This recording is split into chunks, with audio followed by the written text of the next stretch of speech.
आइए आज हम समझते हैं कि आखिर हमारा जो प्रतिबिंब है वह किस स्थिति में कैसा बनेगा। सपोज आप लोगों से याद करने में बहुत दिक्कत होते होंगे यार, 24-25 तो है याद करने के लिए और माथा गर्म हो जाता है पूरा। जब हम भी थे तो हमको भी ये दिक्कतों का सामना करना पड़ा था। लेकिन बेफिक्र रहिए, क्योंकि इस वीडियो को देखने के बाद प्रोमिस आपको दूसरी वीडियो देखने की आवश्यकता पड़ेगी ही नहीं, क्योंकि आप लोग एकदम सिक्योर और अच्छे तरीके से इसको समझ पाएंगे। ठीक है, हम इस वीडियो में जानने वाले हैं कि जब भी वस्तु की स्थिति जैसी रहेगी, सपोज अगर वस्तु अनंत पे है तो प्रतिबिंब कैसा बनेगा, वस्तु अगर फोकस में है तो प्रतिबिंब कैसा बनेगा, छोटा बनेगा, बड़ा बनेगा, मतलब बड़ा बनेगा, आभासी बनेगा। अलग अलग वस्तुओं की स्थिति को लेकर के हम यहाँ पे चर्चा करेंगे ना। प्रोमिस आप लोगों से इस टाइप का क्वेश्चन एक भी नहीं छूटेगा, लेकिन हाँ आप लोगों को वीडियो पूरी ईमानदारी से देखनी होगी तब जा करके। ठीक है, हमारे पास दो दर्पण है, एक है उत्तल दर्पण, एक है अवतल दर्पण। बेसिकली तो आप लोगों को पता ही होगा कि उत्तल दर्पण मतलब जो उठा हुआ हो, जैसे ये वाला हमारा उठा हुआ है पोर्शन, तो ये हमारा हो गया उत्तल दर्पण। और अवतल दर्पण का मतलब कि जो धंसा हुआ है, मतलब कि ये वाला हमारा क्या धंसा हुआ है, तो ये हो गया हमारा अवतल दर्पण। आप लोगों को ऐसे और ऐसे समझने में दिक्कतों का सामना करना पड़ता होगा, इसलिए आप लोग अगर लीजिएगा चम्मच, तो चम्मच का जो भाग धंसा हुआ होता है ना, चम्मच का जो भाग धंसा हुआ होता है वह हमारा होता है अवतल दर्पण, यानी कि कनकेव मिरर होता है। और चम्मच का जो पेंदी होता है, जो उठा हुआ होता है, वह हमारा होता है कन्वेक्स मिरर, यानी कि उत्तल दर्पण होता है। ठीक है, और अलग अलग दर्पणों की स्थिति को लेकर के हम यहाँ पे समझने का प्रयास करते हैं। देखिए, दर्पण चाहे कोई भी हो, उत्तल दर्पण हो चाहे अवतल दर्पण हो, कोई भी हो, आप लोग को एक चीज हमेशा ध्यान में रखनी है कि किसी भी दर्पण को जब कलई किया जाता है, यानी कि जब पेंट किया जाता है, तो उस दर्पण के राइट साइड में पेंट किया जाता है। जैसे यह दर्पण है, तो देखिए हमारा राइट दर्पण का राइट, हमारा लेफ्ट दर्पण का लेफ्ट। तो यहाँ पे ये वाला हमारा लेफ्ट साइड है, तो हमारा लेफ्ट तो दर्पण का लेफ्ट, हमारा राइट तो दर्पण का राइट। सेम वैसे ही ये दर्पण है हमारा लेफ्ट तो ये वाला लेफ्ट हो गया, और हमारा राइट तो ये वाला हमारा राइट हो गया। और किसी भी दर्पण पे जो कलर यानी कि जो पेंट किया जाता है वह हमेशा राइट साइड में किया जाता है, हमेशा। इस बात को जैसे आप लोग आपका नाम याद है उस तरह से आप लोग इसको याद कर लीजिएगा, क्योंकि बहुत जरूरी है। कुछ छोटी छोटी चीजें जो कि आप लोगों को पता होनी चाहिए, जैसे भारत की राजधानी कहाँ है। अब किसी को ये नहीं पता तो उसको मतलब इस पढ़ाई के माहौल में या फिर कहीं पे भी सोशल मीडिया पे रहने का कोई फायदा नहीं है। छोटी मोटी चीजें आप लोगों को पता होनी चाहिए। तो अवतल दर्पण हो चाहे उत्तल दर्पण हो चाहे कोई भी दर्पण हो, दर्पण को हमेशा राइट साइड में ही पेंट किया जाता है, यानी कि उसको कलई की जाती है। जैसे ये हमारा हो गया उत्तल दर्पण यानी कन्वेक्स मिरर, तो इसको हम राइट साइड में देखिए इसको पेंट किए हुए हैं राइट साइड में, और इसको भी हम लोग राइट साइड में क्या किए हैं तो पेंट किए हुए हैं। ठीक है, पेंट तो हो गया। अब एक बात बताइए, आप लोगों से पूछते हैं कि जब भी आप लोग अपने शीशा में अपना फेस को देखते हैं तो जिस ओर कलई किया जाता है आप लोग उस ओर तो देखते नहीं है, जिस ओर कलई नहीं किया जाता है आप लोग उस ओर देखते हैं। तो सेम वही स्ट्रेटेजी यहाँ पर भी अपनानी है। जिस ओर कलई किया गया है उस ओर वस्तु को नहीं रखेंगे, क्योंकि वस्तु दिखेगा ही नहीं। जिस ओर कलई नहीं किया गया है उस ओर हम वस्तु को रखते हैं। जैसे देखिए यहाँ पे राइट साइड में कलई किया गया है तो वस्तु को हम रखेंगे कहाँ, लेफ्ट साइड में। यहाँ पे भी कलई किया गया है कहाँ, राइट साइड में, तो वस्तु को रखेंगे लेफ्ट साइड में। ठीक है, अब आप लोगों को एक बात समझनी है, वस्तु को हमेशा ही रखते हैं लेफ्ट साइड में, क्योंकि कलई हमेशा राइट साइड में होती है, तो फेस नहीं दिखने का। फेस देखने की वजह यानी कि फेस देखने के लिए हम लोग को वस्तु को लेफ्ट साइड में रखना बहुत ही जरूरी है, तब जाकर के कुछ वहां पे प्रतिबिंब इमेजेस वहां पे ना बनेंगी। तो यहाँ पे आप समझिए, ये हमारा जो उत्तल दर्पण है ना, इसको पढ़ने में कोई झमेला नहीं है। उत्तल दर्पण को पढ़ने में बेसिकली कोई मेहनत करने की आवश्यकता नहीं है, कोई भी नहीं। जैसे गिनती बचपन में याद करने के लिए मेहनत की आवश्यकता पड़ी ही नहीं थी। 1 से लेकर 20 तक गिनती याद कीजिए, फिर उसके बाद में लिखते चले जाइए 100 तक, 200 तक, 300 तक, 400 तक, 1000 तक, अनंत तक। सेम वही स्ट्रेटेजी इसको यहाँ पे भी है, लेकिन इसको पढ़ने में बहुत दिक्कत होगी हम लोगों को। बहुत नहीं, बस इसके अपेक्षा हल्का सा ज्यादा, बहुत यहाँ पे नहीं बोलेंगे हम, क्योंकि इसके अपेक्षा इसको पढ़ने में यानी कि अवतल दर्पण को पढ़ने में हल्का ज्यादा आप लोगों को दिक्कतों का सामना करना पड़ सकता है, लेकिन अगर आप लोग ध्यान से देखिएगा तो फिर वो दिक्कतों का सामना आप लोगों को नहीं करना पड़ेगा। देखिए, उत्तल दर्पण की सारी चीजें, पहले आप लोग समझिए लेफ्ट और राइट में, लेफ्ट की सारी चीजें होती है नेगेटिव, लेफ्ट की सारी चीजें होती है क्या, नेगेटिव।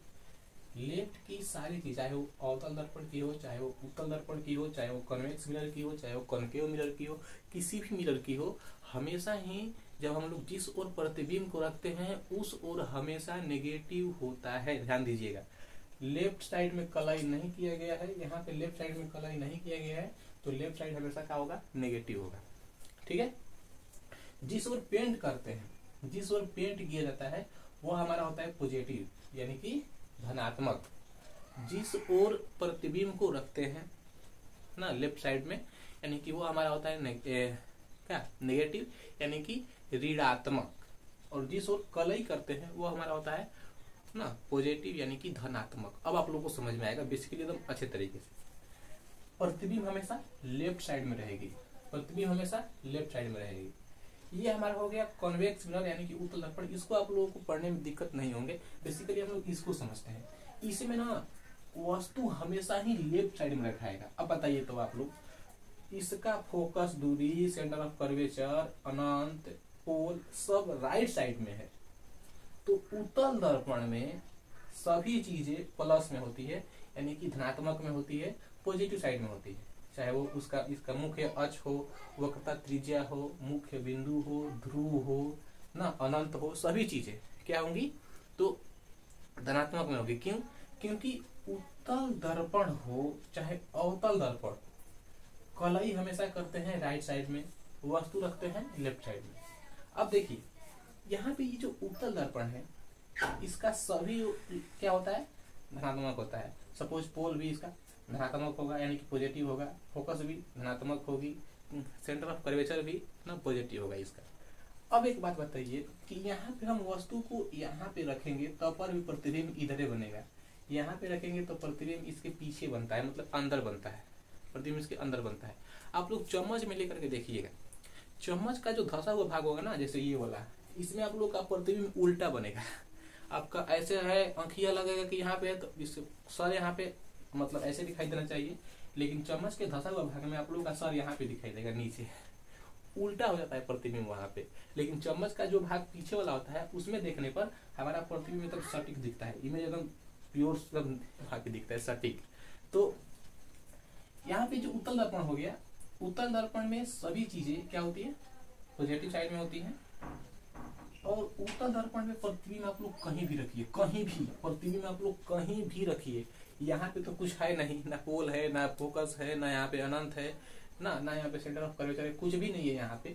तो उत्तल दर्पण में आप लोग कहीं पे भी वस्तु रखिए, वस्तु इसके अंदर बनेगा। ध्यान दीजिएगा। अरे बात बताओ बाबू, यहाँ पे कुछ नहीं है, सब इसके अंदर है, तो यहाँ पे हम लोग कुछ को रखेंगे, प्रतिबिंब कहाँ बनेगा, इसके अंदर बनेगा, वस्तु से छोटा बनेगा, वस्तु से छोटा बनेगा, आभासी बनेगा और सीधा बनेगा। कारण समझिए आप लोग ऐसा क्यों होता है।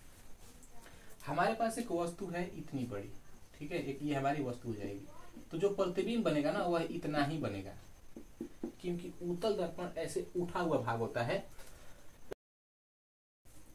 अब हम लोग यहाँ पे देखेंगे तो ये वाला भाग किसी और को देख रहा है, ये किसी और को देख रहा है, ये किसी और को देख रहा है, ये किसी और को देख रहा है, ये किसी और को देख रहा है, समझ में? और अलग अलग तरीके से यहाँ पे हमारी जो प्रतिबिंब की साइज है वो इतनी ही बड़ी है, तो हमारी प्रतिबिंब केवल इतनी ही बनेगी, क्योंकि ये जो है ये ऐसे धंसा हुआ है, ऐसे इस पोर्शन में है, इस पोर्शन में, तो जो इसके सामने होगा तो केवल यही इसको देखेगा, बाकी जो ये वाला है यह ऊपर देखेगा। देखिए ये ऊपर देखेगा, तो वस्तु से प्रतिबिंब क्या बनेगा, हमेशा छोटा बनेगा। ध्यान दीजिएगा, यहाँ पे प्रतिबिंब हमेशा क्या बनेगा, छोटा बनेगा।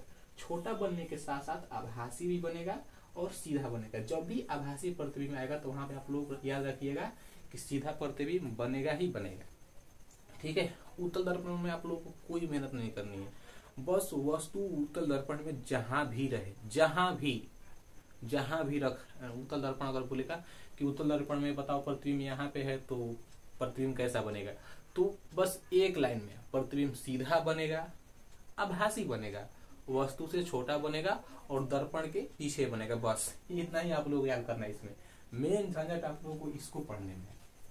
ये आप लोग हो गए। अब हम लोग इस पे आते हैं। ठीक है, थोड़ा सा गर्मी पूछ के आते हैं।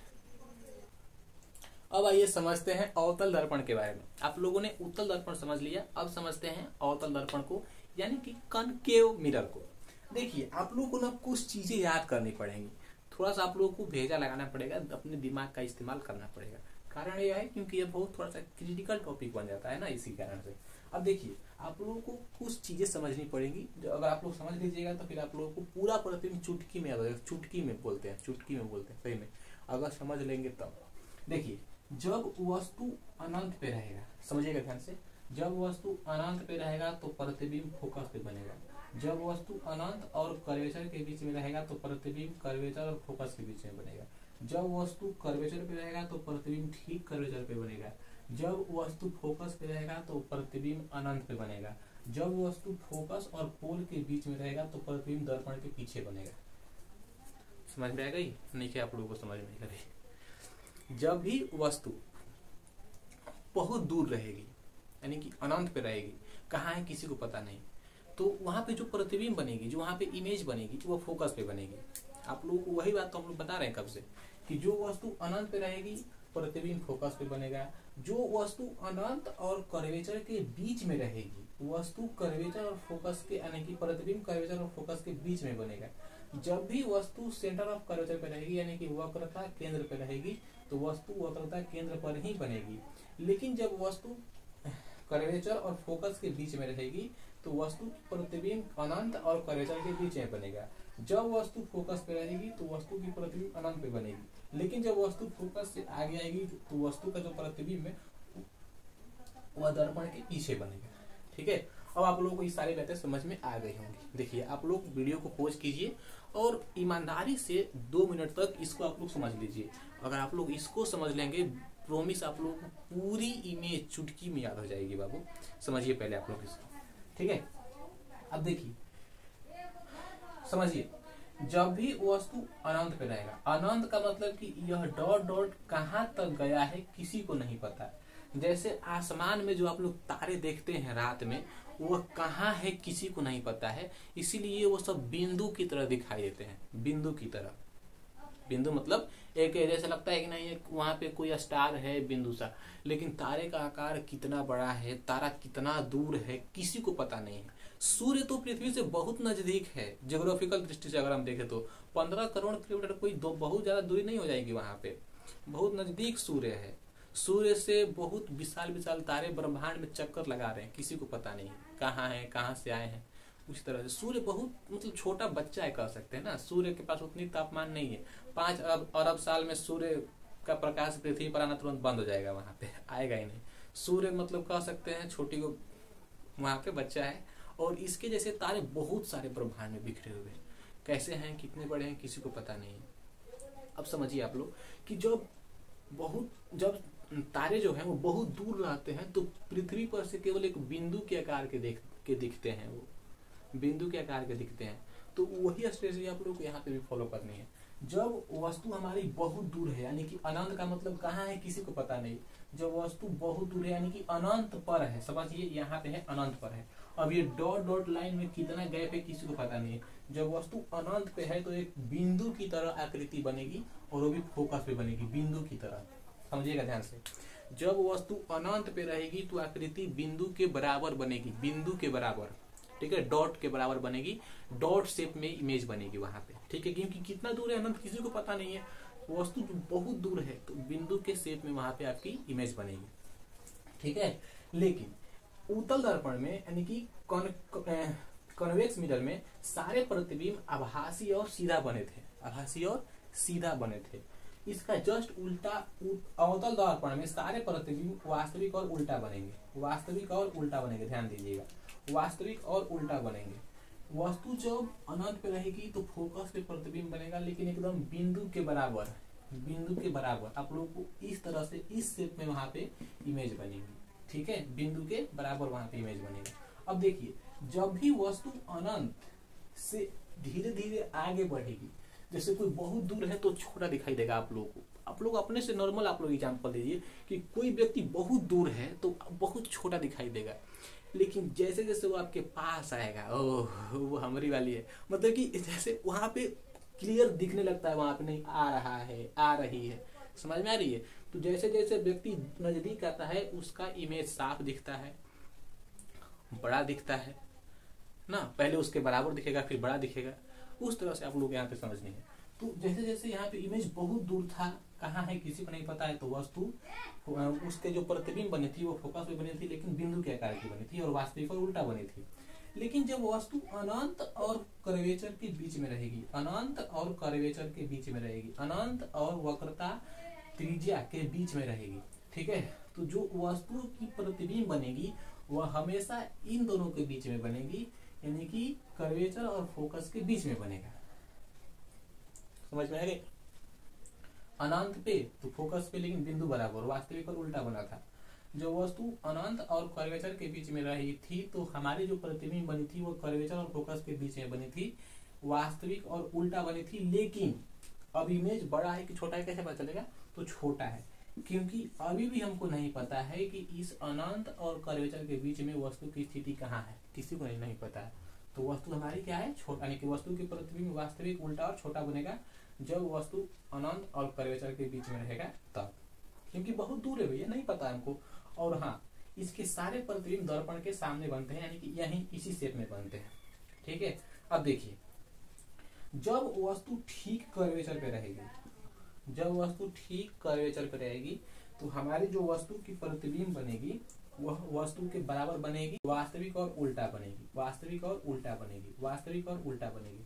जब वस्तु ठीक कर्वेचर पे प्रतिबिंब बराबर, वास्तविक और उल्टा बनेगी, ठीक है। और प्रतिबिंब कर्वेचर पर ही बनेगा, प्रतिबिंब कर्वेचर पर ही बनेगा। जब भी वस्तु हमारी कर्वेचर और फोकस के बीच में रहेगी, कर्वेचर और फोकस के बीच में रहेगी तो प्रतिबिंब जो हमारा बनेगा वह इन दोनों के बीच में बनेगा, यानी कि कर्वेचर और अनंत के बीच में बनेगा, लेकिन वस्तु से बड़ा बनेगा, वस्तु से बड़ा बनेगा, वस्तु से बड़ा बनेगा। समझ में आ रही है आप लोगों को? अनंत पे तो फोकस पे बिंदु बराबर, अनंत और कर्वेचर के बीच में तो फोकस और कर्वेचर के बीच में छोटा सा प्रतिबिंब। कर्वेचर पे वस्तु थी तो वस्तु ना उसके बराबर है कि वस्तु के बराबर प्रतिबिंब बनी थी, लेकिन वास्तविक और उल्टा, ठीक है। और अगर वस्तु कर्वेचर और फोकस के बीच में है तो प्रतिबिंब जो बनेगा वो कर्वेचर और अनंत के बीच में बनेगा, वास्तविक और उल्टा, लेकिन बड़ा बनेगा। लेकिन जब भी वस्तु फोकस पर रहेगी तो प्रतिबिंब कहाँ बनेगा बताइए? कोई आके आप लोगों के मुंह में पैसे, हाँ हम आके देखा ऐसे, तो आप लोग इसको देख सकते हैं, बताइए अच्छे से इसको देख सकते हैं, इसको ऐसे बताइए आप लोग खुद। ऐसे आप लोग ऐसे मोबाइल में देख रहे हैं वीडियो हमारा, तो अगर आप लोग इस मोबाइल को ऐसे यहाँ पे ला देंगे तो वीडियो दिखेगा? नहीं दिखेगा, बहुत बड़ा दिखेगा ना वहां पे। तो सेम उसी प्रकार से जब वस्तु फोकस पे जाएगी तो प्रतिबिंब बहुत बड़ा दिखेगा, वस्तु फोकस में तो प्रतिबिंब बहुत बड़ा, वस्तु फोकस पे तो प्रतिबिंब बहुत बड़ा, लेकिन कहाँ है किसी को नहीं पता है। जैसे यहाँ पे अगर हम ला देंगे इसको तो मोबाइल ये तो मतलब सड़ जा रहा है जा करके, लेकिन ये जो मार्कर है यह बहुत बड़ा दिखेगा, मतलब माने अनस्टेबल हो जाएंगे, हम लोग देख ही नहीं सकते हैं किसी चीज को। तो यहाँ पे प्रतिबिंब जब फोकस पे रहेगी तो वस्तु का प्रतिबिंब बहुत बड़ा लेकिन वास्तविक और उल्टा, और प्रतिबिंब बनेगा कहाँ? तो बहुत अनंत पे, बहुत अनंत पे। अब देखिए, जब वस्तु हमारी अनंत पे थी तो प्रतिबिंब फोकस पे बना था लेकिन छोटा बना था, लेकिन बिंदु के बराबर बना था। लेकिन जब वस्तु फोकस पे ही है तो वस्तु हमारी बहुत बड़ी बनेगी और वास्तविक और उल्टा बनेगी, लेकिन साथ ही कहाँ बनेगी किसी को नहीं पता है, क्योंकि बहुत आगे सटा दिया एकदम मुंह पे, हाँ लो देखा, नहीं पता चलेगा वहां पे। तो इतना बात आप लोग समझ में आ गई। अब देखिए, अब आप लोग को मेन कॉन्सेप्ट समझ में है कि अवतल दर्पण में भी आभासी और सीधा प्रतिबिंब बनता है। उत्तल दर्पण में तो केवल एक ही प्रतिबिंब बनेगा, आभासी बनेगा, छोटा बनेगा, सीधा बनेगा, दर्पण के पीछे बनेगा बस। लेकिन अवतल दर्पण में दोनों बनता है, छोटो बनता है, बड़ा बनता है, काल्पनिक भी बनता है, आभासी बनता है, वास्तविक बनता है। कैसे कैसे आप लोग याद कीजिएगा इसको। अब देखिए, जब भी वस्तु फोकस में रहेगी तो हमने पढ़ा वस्तु की प्रतिबिंब जो है वो अनंत पर बनेगी लेकिन बहुत बड़ी बनेगी, वास्तविक और उल्टा बनेगी। लेकिन जैसे जैसे फोकस से कोई वस्तु आगे बढ़ेगी, यानी कि फोकस और पोल के बीच में अगर कोई वस्तु है तो इसका जो प्रतिबिंब बनेगा वो दर्पण के पीछे बनेगा, यानी कि अंदरवा बनेगा।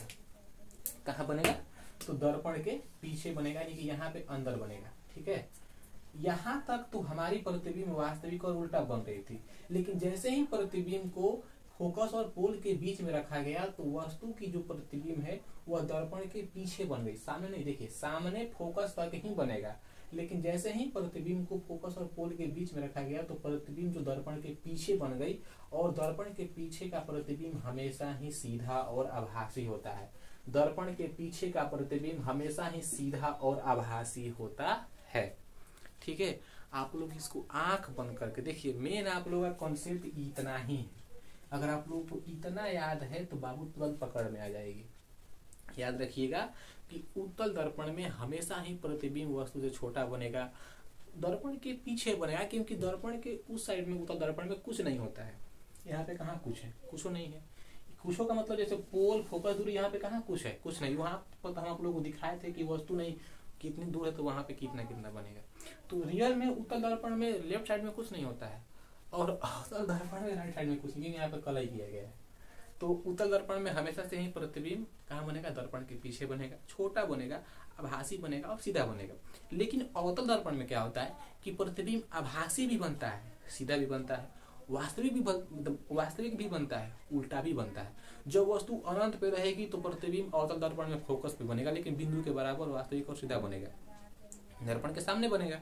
लेकिन जब वस्तु अनंत और कर्वेचर के बीच में रहेगी तो हमारी जो वस्तु बनेगी, वस्तु की जो हमारी प्रतिबिंब बनेगी वह कर्वेचर और फोकस के बीच में बनेगी, वास्तविक और उल्टा बनेगी, और दर्पण के सामने बनेगी। ठीक है, और वहां पे जो हमारा प्रतिबिंब है वह कहाँ कहाँ बनेगा? तो जब यहाँ पे रहेगी तो प्रतिबिंब की लंबाई बिंदु के बराबर, यहाँ पे रहेगी तो प्रतिबिंब की लंबाई छोटी, ठीक यहाँ पे बीच में रहेगी तो प्रतिबिंब की जो लंबाई होगी वो बराबर होगी, ठीक यहाँ पे रहेगी तो प्रतिबिंब की लंबाई बहुत बड़ी हो जाएगी। लेकिन जब हमारी फोकस और पोल के बीच में रहेगी तो हमारी जो प्रतिबिंब की साइज है वह बड़ा बनेगा। क्या बनेगा? बड़ा बनेगा। तो आई होप कि आप लोगों को ये वीडियो अच्छे तरीके से क्लियरली समझ में आ गई होगी। एंड मिलते हैं एक नए वीडियो में एक नए टॉपिक के साथ, तब तक के लिए धन्यवाद। और हाँ, आप लोग इसको ना अच्छे तरीके से याद करके रखिएगा, क्योंकि ये बहुत ही ज़्यादा जरूरी है, और किसी भी कॉम्पिटिटिव एग्जाम या फिर बोर्ड लेवल एग्जाम के लिए आप लोग से क्वेश्चन इससे पूछे जाते हैं। तो मिलते हैं एक नए वीडियो में एक नए टॉपिक के साथ, तब तक के लिए धन्यवाद। जय हिंद।